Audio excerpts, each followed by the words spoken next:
जय हिंद साथियों, आज हम एक ऐसी शख्सियत से रूबरू होंगे जिन्होंने विगत कई वर्षों से लगातार अपने लक्ष्य को पाने के लिए संघर्ष किया, लगातार वो मेहनत करती रही और एमपीपीएससी द्वारा आयोजित असिस्टेंट प्रोफेसर एग्जाम 2022 में सफलता हासिल की है। आइए हम लोग मिलते हैं पूजा तंतवाय जी से, जो कि दमोह जिले से आती हैं। पूजा जी, आपका बहुत बहुत स्वागत है एमपीपीएससी उत्कर्ष चैनल पे। Thank you sir. Pooja ji, सबसे पहले तो हमारे विद्यार्थियों को अपने बारे में बताइए कि आप कहाँ से हैं और अपनी फैमिली के बारे में कुछ बताइए और कब से आप इस एग्ज़ाम की तैयारी कर रही थी। जी सर, मेरा नाम पूजा तंतवा है, मैं दमोह जिले से हूँ। सर, मेरी फैमिली में मेरे मम्मी पापा हैं। मेरे पापा एक बिजनेसमैन हैं और सर जो मेरा एम था स्टार्टिंग से असिस्टेंट प्रोफेसर का ही था। तो सर मैंने कक्षा 10वीं से इसके बारे में धीरे धीरे से पढ़ना और इसकी जानकारी लेना एकत्रित किया। और सर मैं जैसे जैसे आगे बढ़ती गई तो मेरे स्कूल टीचर्स ने और मेरे जो प्रोफेसर्स थे उन्होंने हमारा मार्गदर्शन दिया और सर धीरे धीरे मैं करती गई। और जिसमें सर एक आपका बहुत बड़ा योगदान मैं मानती हूँ अपने जीवन में, क्योंकि सर जो असिस्टेंट प्रोफेसर में पेपर 1 होता है जिसमें सर एमपी पढ़ाई जाती है, तो सर वो मैंने आपसे पढ़ी। आपका पहली बार जब मैंने यूट्यूब चैनल देखा उत्कर्ष क्लासेस, तो सर मुझे वो बहुत अच्छा लगा। फिर सर मैं धीरे धीरे उसको रोज कंटिन्यू देखती थी। तो मेरी एमपी तो मैंने पहले पढ़ी नहीं थी, मतलब थोड़ी सी पढ़ी हुई थी, पर आपने जो पढ़ा एकदम डीप एमपी मेरे को समझ जाए, इसके लिए सर मैं आपको बहुत थैंक यू बोलती हूँ। बिल्कुल पूजा जी, और निश्चित रूप से आप आगे भी इसी तरीके से सफलता प्राप्त करें। Thank you sir. Pooja ji, एक महत्वपूर्ण प्रश्न है कि आपने बताया आप दमोह से आती हैं, बुंदेलखंड पृष्ठभूमि से आती हैं। कितना कठिन होता है एक लड़की के लिए कि एक ऐसी पृष्ठभूमि से निकल के आना और सिविल सर्विसेज जैसे एग्ज़ाम देना और क्वालिफाई करना, क्या चुनौतियों का सामना करना पड़ा? क्योंकि हम सामान्यतः देखते हैं कि बुंदेलखंड की पृष्ठभूमि, सामाजिक पृष्ठभूमि खासकर ऐसी है कि लड़कियों को अभी भी उतने अधिकार नहीं है। तो क्या स्ट्रगल किया आपने इसके लिए, वो भी बताएं। जी सर, इसके लिए सर मैंने स्टार्टिंग से स्ट्रगल मैंने फेस किया। जैसे कि मैं दमोह जिले से ही पढ़ी हूँ, वहाँ पे मेरा यूजी पीजी हुआ है। सर विगत वर्ष मेरा टीए में सिलेक्शन हुआ था जी, एमपीपीएससी द्वारा जो टैक्सेशन असिस्टेंट का पेपर था, उसमें सर मेरा इंटरव्यू के लिए सिलेक्शन हुआ था। तो उस टाइम मेरे घर वाले बहुत पॉजिटिव हुए और बहुत खुश हुए। तो उन्होंने मेरे को यहाँ इंदौर भेजा और साथ ही साथ मेरी छोटी बहन के लिए भी इंदौर भेजा, जो अभी हाल ही में पीएससी की तैयारी कर रही है।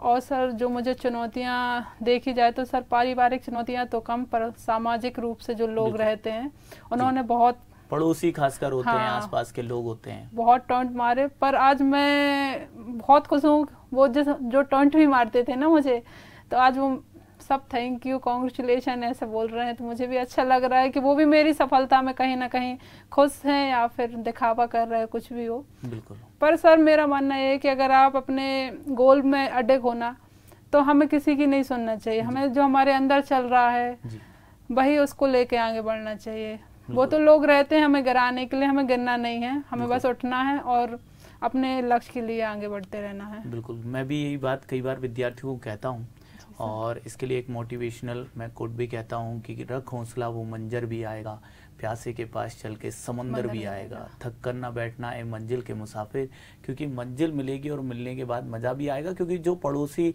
जो आसपास के लोग, जो परिवार के लोग आपके बारे में आपकी बुराई कर रहे होते हैं, आपके बारे में तरह तरह बातें कर रहे होते हैं, वो भी मैसेज करते हैं, बधाई देते हैं, कॉन्ग्रेचुलेशंस बोलते हैं। और बिल्कुल पूजा जी बता ही रही हैं कि ऐसे लोगों के भी मैसेज आ रहे हैं जो पहले बुराई कर रहे थे, अब वही बधाई दे रहे हैं। तो चीजें बदल सकते हो आप अपने हौसले से, तो हौसला हमेशा बनाए रखिए और अपने लक्ष्य पे अडिग रहिए। पूजा जी ने लगातार, मतलब मुझे याद है कि 1 वर्ष पहले भी आप आए थे, कि इससे पहले वाला भी असिस्टेंट प्रोफेसर, उसका भी आपने इंटरव्यू दिया था, टैक्सेशन असिस्टेंट का दिया था, तो उसका भी इंटरव्यू दिया था। लेकिन ये है कि निरंतरता अपनी बनाई रखी।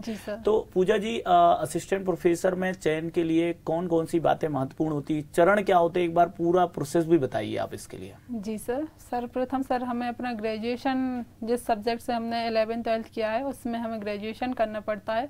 उसके बाद सर हमें पोस्ट ग्रेजुएशन करना पड़ता है। फिर सर जो एमपीपीएससी द्वारा सेट की परीक्षा आयोजित की जाती है और यूजीसी नेट द्वारा, यूजीसी के द्वारा नेट की परीक्षा आयोजित की जाती है, तो उसको उत्तीर्ण करना पड़ता है। तो सर जो हम सेट वाली जो रहती है उसमें हम स्टेट का ही फॉर्म भर सकते हैं असिस्टेंट प्रोफेसर के लिए। वहीं सर हम नेट के लिए पूरे नेशनल लेवल पे एलिजिबल होते हैं। बिल्कुल। तो सर फिर सभी राज्यों के द्वारा परीक्षा का आयोजित किया जाता है। जैसे सर हम एमपी में तो MPPSC द्वारा सहायक प्राध्यापक की भर्ती निकाली गई थी। तो सर उसमें दो पेपर होते हैं, जिसमें पेपर 1 रहता है, MP रहती है जिसमें पूरी, और सेकंड GS MPGS रहता है सर, और सेकंड पेपर हमारा सब्जेक्टिव रहता है। आपका सब्जेक्ट कौन सा था? सर मेरा सब्जेक्ट कॉमर्स था। तो उसमें कैसे आपने तैयारी करी, कैसे उसको मजबूत बनाया? जी उसके लिए किन किन चीज़ों का माध्यम बनाया आपने, कैसे नोट्स बनाए, उसके बारे में बताएं। जी सर, जैसे सर मैंने स्टार्टिंग से ही डिसाइड कर लिया था कि मुझे असिस्टेंट प्रोफेसर बनना है। तो मैं कॉलेज में जो भी मुझे बुक्स मिलती थी तो मैं बुक्स को कलेक्ट करती थी और फिर उन बुक्स को पढ़ती थी और शॉर्ट नोट्स प्रिपेयर करती थी, और साथ ही साथ जो प्रीवियस ईयर क्वेश्चंस है उनको लगाती थी।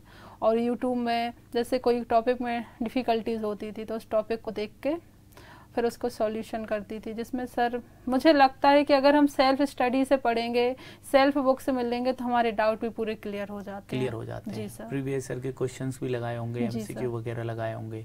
कहीं पे ऐसा कि कहीं टेस्ट सीरीज दी हो या कहीं पे कुछ ऐसा ज्वाइन किया हो, या पूरा एकदम सेल्फ स्टडी से किया आपने? सर मैंने हमेशा सेल्फ स्टडी किया, कभी कोई टेस्ट सीरीज नहीं दी जी, और बुक से पढ़ती थी मैं हमेशा। मतलब ये भी एक बड़ा उदाहरण है दोस्तों आप सबके लिए कि यदि आपके पास हो सकता है कुछ संसाधनों का अभाव हो, आप कोई बड़ी कोचिंग ज्वाइन नहीं कर सकते हो, कोई कोर्स नहीं ले सकते हो, लेकिन यदि आप ठान लो तो आप सेल्फ स्टडी से भी सफलता प्राप्त कर सकते हो। मतलब कहते हैं ना कि लोग यदि बहाना बनाएं तो फिर बहाने हजार हैं, लेकिन यदि आप ठान लेते हो अपनी मंजिल पाने के लिए तो आपके लिए सब कुछ आसान हो सकता है। तो ठीक है, आपने फर्स्ट पेपर सेकंड पेपर की तैयारी सब्जेक्ट की तो आपने स्कूल टाइम से ही कर ली थी। तो फिर फर्स्ट पेपर की तैयारी करनी थी, आपने बताया कि आप MP उत्कर्ष चैनल पे करंट अफेयर की, MP की करंट अफेयर की क्लास देख रहे थे। तो कहाँ तक वो हेल्पफुल हुई है? मतलब कितना MP के जो हम पढ़ते हैं डेली करंट अफेयर में जो पढ़ते हैं उसमें लड्डू प्रश्न रामबाण प्रश्न करते हैं, वो कहाँ तक आपके लिए उपयोगी रहे? सर जो हम आपकी सीरीज की बात करें तो सर MP मैंने स्टार्टिंग में 2022 में पढ़ा था पहली बार। तो मुझे पूरा बैकअप उसका पता नहीं था कि कहाँ कैसे से पढ़ना है, पर सर जब मैंने आपकी क्लास देखी तो सर आप एक बात बताते हो उसके साथ बहुत सारे फैक्ट भी बताते हो, तो सर वो मेरे लिए बहुत ज़्यादा यूजफुल रहे। साथ ही साथ फिर जैसे आप बताते थे बुक्स वगैरह भी सजेस्ट किए आपने, जैसे अरे हिंदी ग्रंथ अकेडमी की बात करें तो सर मैंने उस बुक को भी पढ़ा है। और साथ ही साथ सर जो आपकी पढ़ाने की शैली थी तो आप पढ़ाते थे मुझे उसी टाइम याद हो जाता था, मैं सर वो भूलती नहीं थे। वाह क्या बात। तो सर वो और फिर परीक्षा धाम जैसे एक बुक मेरे दोस्त ने बताई थी, फिर मैंने परीक्षा धाम को पढ़ा और आपके तो मैं डेली देखती थी डेली देख के, और वो बहुत ज्यादा यूजफुल रही। सर आपकी क्लास मेरे लिए 90% यूजफुल रही, क्योंकि सर इसके पहले मैंने कभी MP पढ़ा ही नहीं था। जी, ऐसे विद्यार्थी होते हैं जो कई बार उन्हें कोई एग्ज़ाम देते हैं, असफलता प्राप्त होती है तो वो भटक जाते हैं, कई बार वो नकारात्मक हो जाते हैं, हतोत्साहित हो जाते हैं, डिमोटिवेट रहते हैं, उन्हें लगता है कि मेरा होगा नहीं होगा, डाउट में बहुत रहते हैं। ऐसे विद्यार्थियों को क्या मैसेज देना चाहोगी कि किस तरीके से वो अपने आप को सेल्फ मोटिवेट रखें? कैसे आपने अपने आप को सेल्फ मोटिवेट रखा? क्योंकि आप तो बुंदेलखंडी पृष्ठभूमि, सामाजिक दबाव भी आपके ऊपर था, तो क्या चीजें ऐसी करनी होती है जिससे अपन मोटिवेट रख सकें स्वयं को और लगातार निरंतरता के साथ पढ़ाई जारी रख सकें? सर अगर हमें मोटिवेट होना है तो सबसे पहले हमारे अंदर जो हमारा एम है उसके लिए हमें पॉजिटिव रहना चाहिए। बिल्कुल। क्योंकि सर लोग इतनी नेगेटिविटी भर देते हैं, उन्हें अच्छा लगता है कि इसको हम गिरा दें, पर हमें इतना पॉजिटिव होना चाहिए। अगर हम कोई भी एग्जाम दे रहे हैं तो इस माइंडसेट से देना चाहिए हाँ होगा, अगर नहीं होगा तो हम दूसरे राउंड के लिए भी तैयार हैं। जैसे सर अभी हाल ही का उदाहरण है, 1 जून को मेरा फिर से AP का एग्जाम था। अच्छा। और मेरा रिजल्ट 13 तारीख को आया, तो मैंने 13 तारीख के रिजल्ट की वो फिक्र ना करते हुए मैंने 1 तारीख को फिर से अपना टारगेट बनाया और फिर मैंने 10-10 घंटे डेली पढ़ना स्टार्ट किया। तो मुझे लगता है अगर हमारा टारगेट है तो हमें नहीं छोड़ना चाहिए जब तक हमें सफलता प्राप्त नहीं हो रही। और लोग जो हमसे बोलते हैं ना आपसे नहीं हो रहा, एक दिन हमसे जरूर होगा। तो सर खुद से ही सेल्फ मोटिवेटेड रहना चाहिए, पॉजिटिव रहना चाहिए, लोगों की बातों में नहीं आना चाहिए। मतलब कुल मिला के लोगों की बात नहीं सुननी चाहिए। वही सर। आप अपने लक्ष्य पर निर्धारित रहें, जी सर। पूरा फोकस रहें, लगातार निरंतरता से उसकी ओर बढ़ते रहें, एक दिन आप अपने लक्ष्य पे पहुंच जाते हो। लेकिन जो लोगों की बातों से जो लोग भटक जाते हैं तो फिर वो मंजिल को नहीं पा पाएंगे। तो सबसे महत्वपूर्ण बात होती है कि आप अपने लक्ष्य को निर्धारित करें, उस पर फोकस्ड रहें और निरंतर उसकी ओर चलते रहें। लोग क्या कह रहे हैं, बीच में हो सकता है कि आप अपने लक्ष्य को पाने के क्रम में किसी एक चरण में आप असफल हो, लेकिन कहते हैं ना कि असफलता ये नहीं कहती कि आप सफल नहीं हो गए। असफलता ये बताती कि अभी आप सफल होने के लिए आपके पास और भी चांसेस हैं और मौका है, अभी आप सफल हो सकते हो और थोड़ी और आपको मेहनत करने की जरूरत है। बस इतनी चीज रहती है, अन्यथा आपको सफलता जरूर मिलती है। तो सर मैं एक बात और बोलना चाहती हूँ। जी बिल्कुल। और सर अगर हमें जब जो सफलता रहती है वो अचानक से नहीं मिलती, हम हर बार फेल होते हैं। मैं भी जैसे यूजीसी नेट का एग्जाम दे रही थी तो मेरा भी नहीं क्लियर हो रहा था, तो उससे मैं डिमोटिवेट नहीं हुई, मैंने उसको फिर और किया, जो मेरी गलतियां हो रही थी फिर मैंने उससे सीखा, उनको लर्न किया, फिर धीरे धीरे मेरे से यूजीसी नेट, सेट एग्जाम और जेआरएफ तो के लिए मैं प्रयास रहती, पर जेआरएफ तो नहीं हुआ मेरा। पर मैं इसके लिए डिमोटिवेट नहीं हुई कि मेरा नेट नहीं निकल रहा, आप छोड़ दें। मैंने उसको छोड़ने वाली अप्रोच नहीं किया। जैसे हम देखते हैं एमपीपीएस में बहुत लोग देखते हैं मेरे आसपास के, उनका एक प्री नहीं निकला, 2 नहीं, वो हतोत्साहित हो जाते हैं। हमें हतोत्साहित नहीं होना है। तो मुझे लगता है कि हमने जो गोल बनाया है तो हम उसके लिए पूरा करेंगे, हमें गिव अप करना ही नहीं है। गिव अप नहीं करना है, बिल्कुल सही बात है। तो देखिए, जिस तरीके से पूजा जी ने सफलता प्राप्त की है, आप भी इनकी बात का अनुसरण करें और अपने लक्ष्य पे निर्धारित रहें। उत्कर्ष परिवार भी आपके साथ लगातार बना हुआ है और निश्चित ही आप अपने भी माता पिता का सपना पूरा कर सकते हैं पूजा की तरह। और निश्चित ही आज इनके माता पिता को, इनके परिवार को, समाज को इन पर गर्व होगा। तो आप भी ये उपलब्धि हासिल कर सकते हैं। पूजा जी, आपने समय दिया और विद्यार्थियों को मार्गदर्शित करने के लिए इस वीडियो में आप आई, इसके लिए आपका बहुत बहुत आभार। और उत्कर्ष क्लासेस आगे भी, क्योंकि इसके आगे भी बहुत सारी लाइफ है और अब आप भी असिस्टेंट प्रोफेसर होंगी, बहुत सारे विद्यार्थियों को आप भी मार्गदर्शित करेंगी। तो आपके उज्जवल भविष्य की हम कामना करते हैं। Best of luck. Thank you sir.